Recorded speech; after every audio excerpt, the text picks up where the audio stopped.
दोस्तों, पहले भाग में आपने सुना कि रानी रूपवती के देहांत के बाद राजा खड़गसेन और रूप और बसंत भी उदास रहने लगते हैं। राजा के सेनापति और उस राज्य की प्रजा राजा को दूसरी शादी करने के लिए तैयार कर लेते हैं। राजा खड़गसेन चंद्रावती नाम की दूसरी रानी से शादी कर लेता है।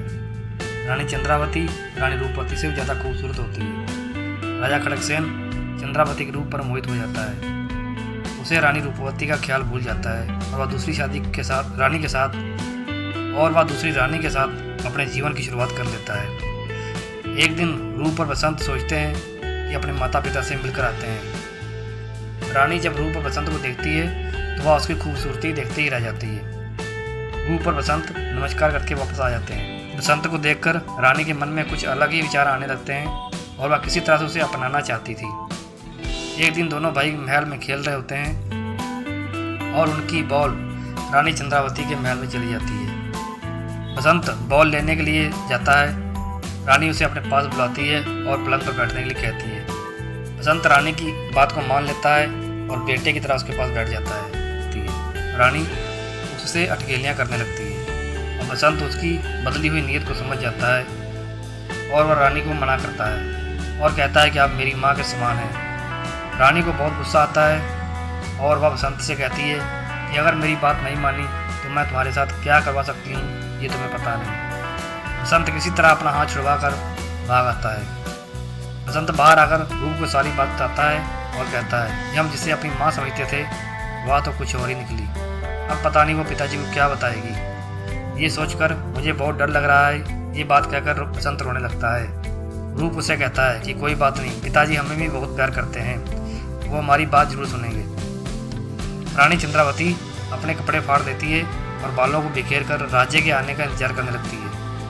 शाम को जब राजा खड़गसेन अपने महल में आता है तो वह रानी का हाल देखकर उससे पूछता है ये सब कैसे हुआ। रानी चंद्रावती झूठी कहानी बनाकर राजा को कहती है, आज दिन में मेरे महल में बसंत आया था। मैंने उसे बेटे की तरह अपने पास बुलाया, लेकिन मेरी खूबसूरती को देखकर उसने मेरे साथ ज़बरदस्ती गलत काम करने की कोशिश की। मेरे मना करने पर उसने मेरा ये हाल कर दिया। राजा खड़गसेन, जो कि पहले ही रानी की खूबसूरती पर मोहित था, वह रानी की बातों में आ जाता है। अगले दिन सुबह राजा अपने दरबार में रूप और बसंत को बुलाता है और बसंत को भला बुरा कहने लगता है। बसंत कहता है, पिताजी, रानी ने ही उसके साथ गलत काम करने के लिए कहा था।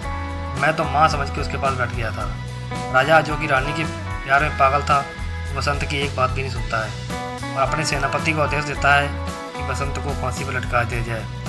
सेनापति बहुत समझदार होता है और राजा से कहता है, महाराज, आप एक औरत की बातों में आकर अपने ही बेटे को मरवाना चाहते हो।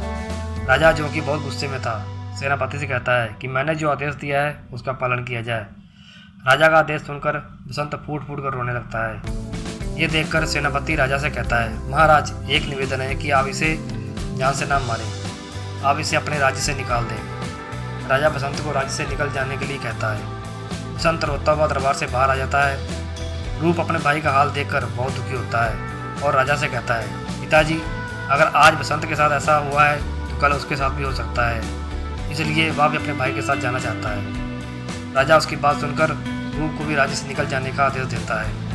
दोनों भाई महल छोड़कर चले जाते हैं। दोनों भाइयों को इस तरह जाते हुए देखकर राजा के दरबारी और वहाँ के लोग बहुत दुखी होते हैं। सभी लोग राजा को भला बुरा कहते हैं और उसकी निंदा करते हैं।